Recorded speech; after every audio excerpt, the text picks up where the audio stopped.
is at a record low. I sought the views of Baran Abbasi of BBC Persian on what we can expect.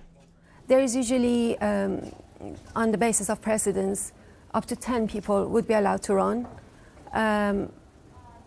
There is a dilemma, I think, facing the regime whether to allow moderates and reformists to run this time, but it seems to be unlikely. The leader is 85 years old, and he's shown in the past few years that he would prefer that the key institutions are held by those who are his most loyal servants. And so in 2021, even centrist conservatives were barred from running. The path was cleared for Raisi to take over the presidency because he was considered very loyal to the supreme leader and a favorite candidate to succeed him. But do you think there'll be a moderate candidate, or will it just be conservatives that face up to each other? It is hard to say. It is unlikely for a moderate to be allowed to run. Maybe a low-key moderate, not a figure that would draw people to the polling stations. The majority of the people have been disillusioned with this regime. They have taken to the streets time and again, asking for regime change.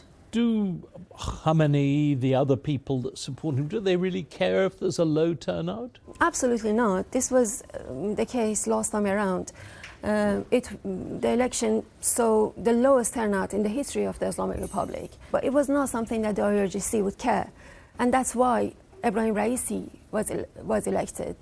He was a mid-ranking cleric with no higher education, and he showed it in his speeches. He didn't have any genuine ideas himself. He only carried out the orders. And this was something that appealed to the IRGC and the Supreme Leader. Of course, I mean, this is weird, isn't it? Because the election of a president is not really going to change the direction of the country. That is done by the Supreme Leader at the moment, Ayatollah Khamenei. So what do we know about the likely changes there? Who will take over from Khamenei? The list is very small. Of course, it's pure speculation because it's all very secretive. When Khamenei was appointed the Supreme Leader, he wasn't a favorite. And Khamenei only emerged because of backroom dealings amongst the clerical elite. And this could happen again. Khamenei's second son, Mojtaba, who is 55 years old, and he's avoided the limelight largely. But it is believed that he has huge influence over his father's decision-making and is also close to the IRGC. But he doesn't have the religious credentials, and he doesn't have any executive or governance background. There are concerns that if he is chosen, it will imply that Iran has replaced a monarchy with another hereditary system. There is Reza Arafi, a deputy chief to the Assembly of Experts. He has the religious credentials, but again, he lacks the name recognition. Gholam Hossein Mohseni Ejei, who is the current head of the judiciary, he's been in the judiciary for years, and he was the intelligence minister, but he doesn't have the black turban, which implies that he is a descendant of the Prophet Muhammad. It must be terribly depressing to look at the situation, the political situation in Iran, and see no possible way out of it.